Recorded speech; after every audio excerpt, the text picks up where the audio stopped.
gentlemen, may I have your attention, please?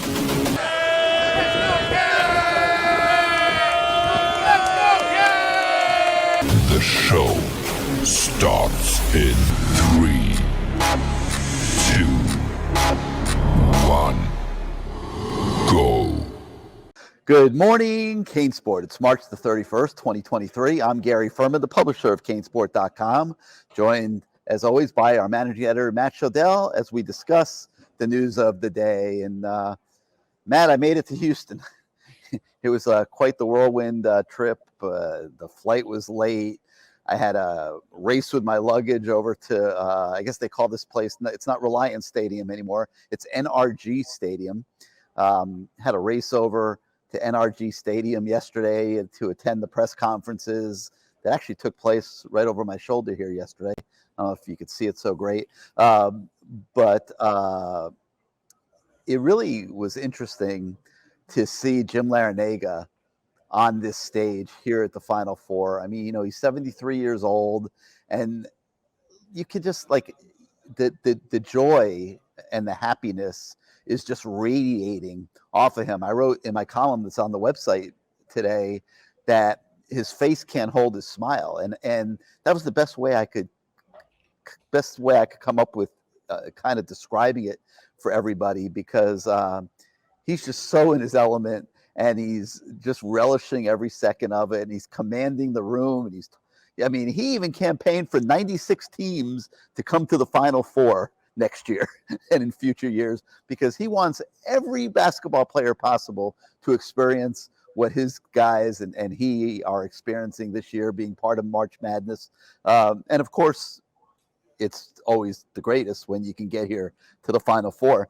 And now that they're here, in the column I had on the site yesterday, I spoke to Chris Caputo, who was the longtime assistant of Larrañaga, as responsible as anybody for the rise of this Miami program.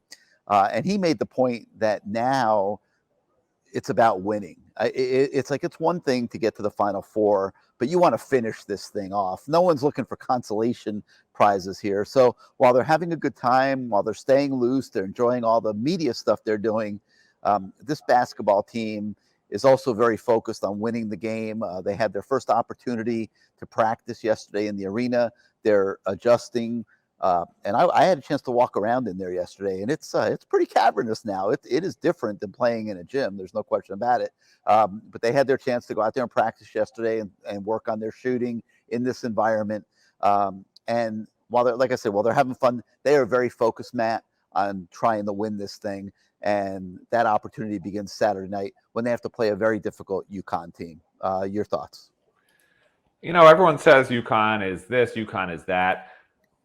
The hype of these teams is ridiculous because everyone downplays Miami. Miami has beaten 3 top 25 teams in this tournament. I agree. Connecticut has played one decent team, which was Gonzaga. Connecticut lost. You know, they haven't played anybody else great in the tournament, in my opinion. Did they beat Gonzaga easily? Yeah, they did. Whatever. But they lost 2 of their final 6 regular season games, one of them to a team that's not even ranked. Like, I don't understand why everyone's saying Connecticut's this unbeatable power all of a sudden. Miami beat Houston. Miami beat Texas. Miami beat Indiana. Miami beat good teams. I don't understand. They beat Miami in the last 4 games has beat the number 21 team in the country, the number 2 team in the country, the number 5 team in the country. And everyone acts like Miami, for some reason, can't win this game. Like, I don't understand why people are writing off Miami. It doesn't make any sense to me.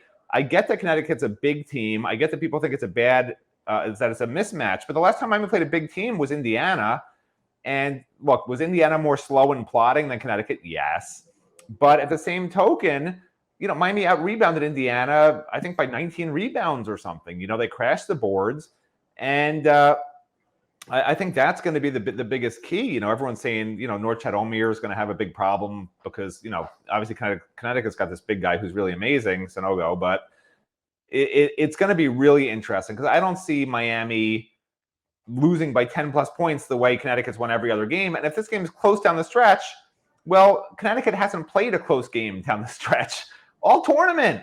if one team's going to fold, it's going to be Connecticut, because Miami's had this happen all year long. It's just another game. It's just another situation of a much bigger stage, but it's just another situation I've already seen a million times. And, football coaches at practice yesterday were talking about, after practice, about repping it. That was the big thing that Kevin Beard was talking about, and how important it is just to figure out, what you're good at and then rep that. What Miami's good at is winning close games in the end. They've sort of shown that. Was I concerned earlier in the year when they created close games, when they were up by 10 or 12 points with 5 or 6 minutes left? Yeah, but they would still win them. So I personally, I would, if push comes to shove, I think Miami will win. People think I'll be nuts. Dick Vitale disagrees with me. Every person out there would probably disagree with me that sort of knows both these teams really well. But, and you guys know out there I'm a pessimist, right? I'm the one who always says, oh, woe is me, and everything's terrible. Like, I don't understand how Connecticut's going to stop all 5 of these scorers. They just can't. They can't. Miami's going to score a lot of points in this game. Connecticut's going to have to keep up scoring-wise. Miami, I assume, is going to really push the pace in this game. I think they should. They're the smaller, I think, quicker team overall. And I think Jim Larrañaga is smart enough to create a game plan that's going to really benefit Miami. But I also think keep an eye out for the first 5 minutes, because if you remember the last few games, Miami's just really taken other teams by storm. They weren't ready for the speed. They weren't ready for the game plan. I think they were up 7-0 last game. They're up by a bunch of points in one of the other games early. So getting off to another fast start is going to be really important. You don't want Miami to be behind by 8 points like last game at halftime against a team that is certainly as good as any of the opponents Miami's faced all year. But again, this is not an unbeatable Connecticut team. This is probably a 50-50 game, and I'm erring on the side of Miami simply because I always think that a team with a chip on its shoulder versus a team that thinks it's going to win. I'll take the team with a chip on its shoulder in a 50-50 every time.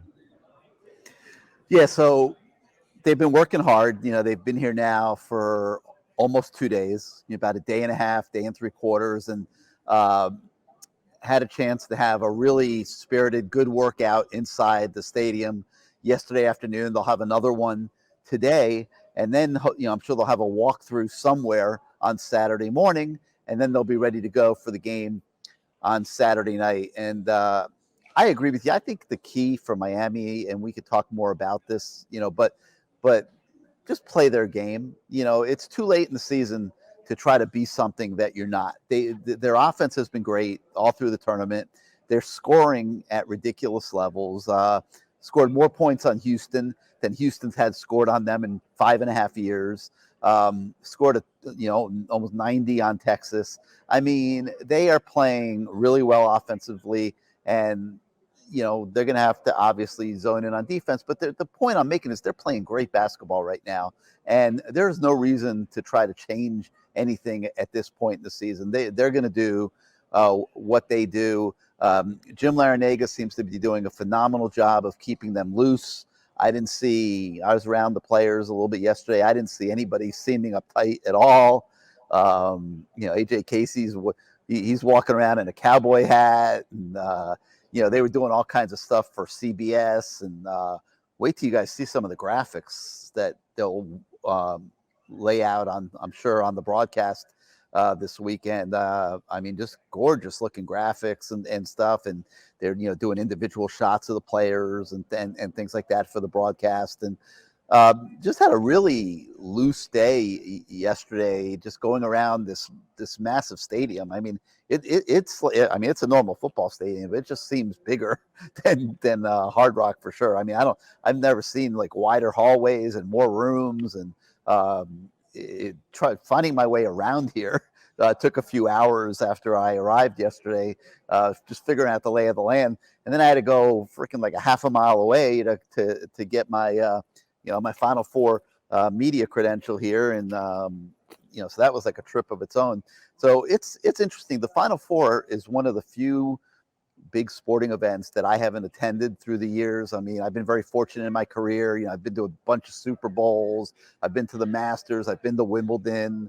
I've been to big auto races, big golf tournaments. I've been to a lot of stuff in my career as a sports journalist, and I've been very fortunate in that regard. I've never been to a Final Four, Matt, and this is my first time here at the Final Four, and it's a pretty impressive event. You can feel the significance of it just in the setup.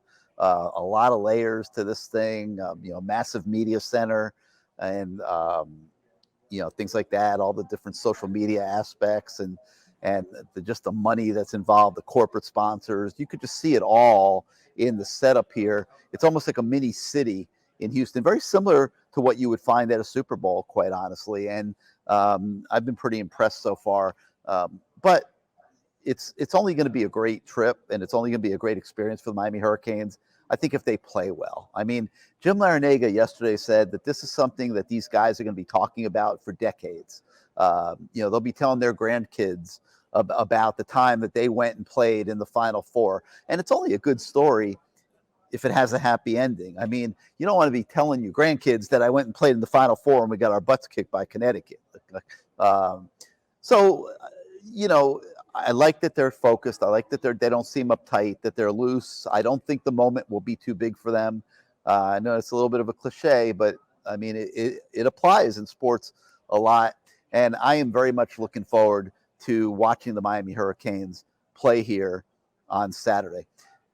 So in that regard, we've got a ton of coverage, and we will continue to have a ton of coverage for you. On the website just this morning, we have a great story with Norchad Omir's mentor, Art Alvarez, that you don't want to miss. He talks about Norchad's path coming here. We've got a couple columns. Yesterday, I spoke with Chris Caputo. That was on the website yesterday. Today, I talked a little bit about Jim Larrañaga's first day here in Houston, so you could check that out. We also catch up with legendary announcer Dick Vitale for his take on whether the Canes can beat UConn. You'll remember Vitale, he picked Miami to reach the Elite Eight. He did not pick Miami to reach the Final Four, and I'll give you a little bit of an advance on a revelation from the story that's on the website today. He's not picking Miami to beat UConn. So Dick Vitale is a big Miami believer, picked Miami to get to the Elite Eight, but he feels that they will meet the end on Saturday night against UConn. Obviously, we hope he's wrong. And we will have a bunch of other coverage continuing here from Houston in the coming hours and days as we lead up to Saturday night's game against UConn. So you guys have that to look forward to. Okay, other stuff that's on the website today.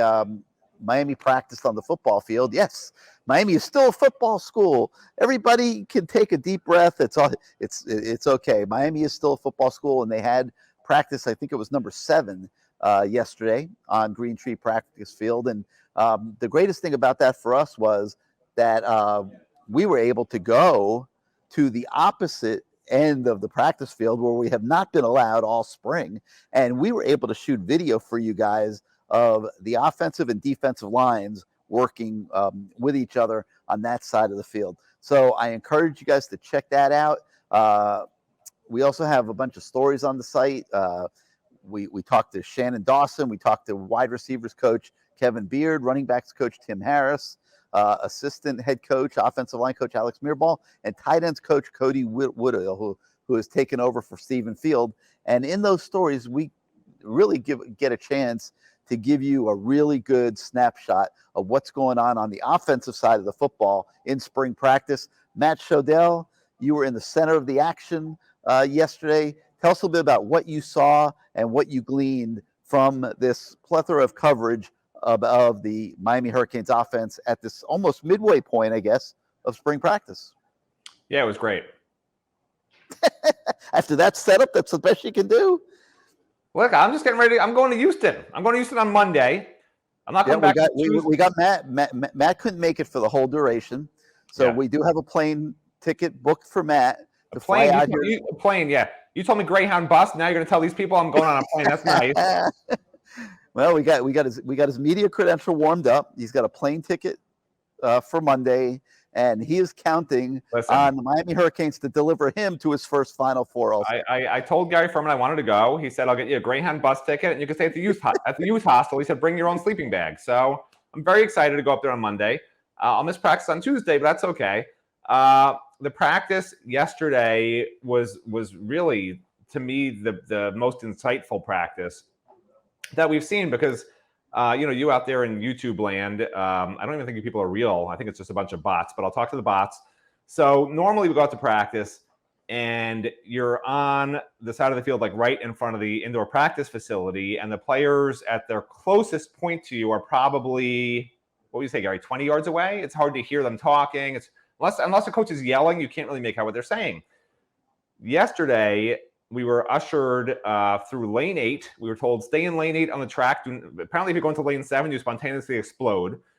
Stay in lane 8 because the soccer team is practicing. So we're meandering through lane 8 to get to the opposite side of the field, which is right in front of the baseball outfield. And we were given the best access of the year in terms of being able to hear what coaches were saying very clearly.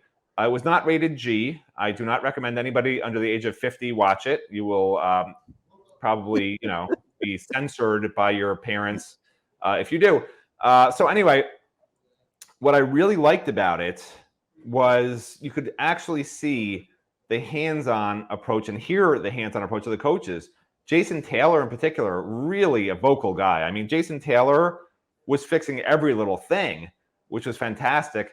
Alex Mirabal, as it turns out, he likes to yell expletives more than anything else. That's his main method of communication, which is fine. That's fine. It's the last time we'll be allowed on that side of the field. I mean, Jason Taylor's a guy, like, I don't know how to put it. Like Jason Taylor, like the good cop, bad cop. Jason Taylor is the good cop who's like, listen, you tried your best, but you really need to, you need to shoot this way and do this and do that. And Alex Mirabal is just like, F you, get out of the line. You did it terrible, out of the line, next, F you. That's Mirabal. And then I like Mario Cristobal's approach. Mario Cristobal is like sort of the mediator between the good cop, bad cop. So he was sort of just like, he'd watch, and then once in a while he'd get involved and just, very nicely, say something to a player, and sort of demonstrate with his hands, but very mellow. Joe Salavea, he sort of looked like he was asleep, but then all of a sudden, bam, he gets in somebody's face and tells them what to do differently. But the players were really just focused on the task at hand. They weren't speaking at all, the players. They were just absorbing from the coaches, which I think is a good thing, because the periods that we were watching, it wasn't the kind of period where you're going to get a lot of back and forth jibber jabber. It was more technique, fundamentals, one-on-one, offensive line versus defensive line, combo blocking for the offensive line, things like that. And you guys can watch the videos and you can hear for yourself and see that I'm not exaggerating at all about any of the coaches, because literally with my camera, I kept it on Cristobal for a couple of the clips and kept it on Jason Taylor for a couple of the clips. You can see I'm not making this up. This is, this is their personalities. Every coach has a different personality. And we finally got to see the offensive line, defensive line up close, because they're always on the furthest end of the field, which is probably about 100 yards from us, where we stand in front of the IPF. So finally, thank you, lane 8, got out on that side of the field. And this is the only chance we're going to have all spring to hear a lot of FUs and get off the field MFer and things like that, which is super nice to be able to see that. All right, so tons of football coverage on the site today as well. We're trying to strike a balance. I mean, you don't go to the Final Four usually more than like once in a lifetime, quite honestly. I mean, we don't know when Miami's going to be back here, and we know that there's more interest in football than basketball. But I will say this, I think it's coming around a little bit with this Final Four experience. Miami sold out its 5,000 ticket allotment very quickly. Didn't have any problem at all doing that. So that was, obviously a positive sign. And, we want to make sure that we do this justice. And even if some of you aren't really basketball fans, just become basketball fans this week. I mean, this is just such a great accomplishment for this basketball program, for the university, for these kids. And so we are trying to cover it with that in mind. And we will continue to do so the next few days. But we did want to bring you a bunch of football here yesterday and today. And you've got that on the website. And of course, that also includes recruiting. CaneSports Log, the new On3 recruiting prediction machine prediction for Clearwater, Florida Cavalry 2024 3-star interior offensive lineman Joseph Ionata to land at Miami following his weekend visit in Coral Gables. Also have a story on 2024 athlete Chalil Cummings from Stark, Florida. He made his way to UM also this past weekend, and he shares his take off of that. Yeah. But by the way, how much do you think it costs per ticket right now on StubHub to get in the door for the Final Four? Probably not. Probably I bet 50% of what it used to. Well, take a guess. How much do you think it should cost to go to the Final Four? $100. $43. Wow. And there's a lot of tickets for under 100. I mean, a ton of tickets for under $100. All in the upper decks, right? The higher levels. Oh yeah. What's a lower level seat? How about a lower level seat? Well, the second level, so the level below the upper deck in the 500s is going for in the 70s. Okay. Like a lower end zone seat is like $240, $180. You could find it for middle of the end zone on the third level. The very, very lower level, $250 in the middle of the end zone behind the basket, I guess, is not an end zone. $242, $250 behind the basket on the lowest level you can get. How about the side courts? Side courts, $1,300, $1,100. Okay, so those are still holding their value. $1,200. $1,000. I mean, look, I'm a little upset because I bought all 5,000 tickets from Miami, and I was going to scalp them and make a huge amount of money, and now I'm just stuck with them. You want to know how the tickets got sold out? I bought them all. I was planning to make a fortune, and now I feel like, somebody whose stock price started at 10 and went to 1. I feel very upset about it. All right. We'll leave it at that. So we thank you so much for starting out your day with us once again. Hope you're enjoying our coverage, both from here in Houston at the Final Four to at home in Coral Gables, where the Canes have been practicing, and they will have a scrimmage on Saturday this weekend. And obviously we will get whatever information we can out of that. And then Saturday night, the Canes will play UConn here at the Final Four, and we will have tons of coverage of that on Saturday night into Sunday morning.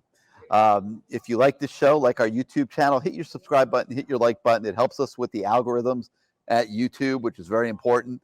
And most of all, if you're not yet a subscriber to CaneSport.com, please get on over and get your subscription.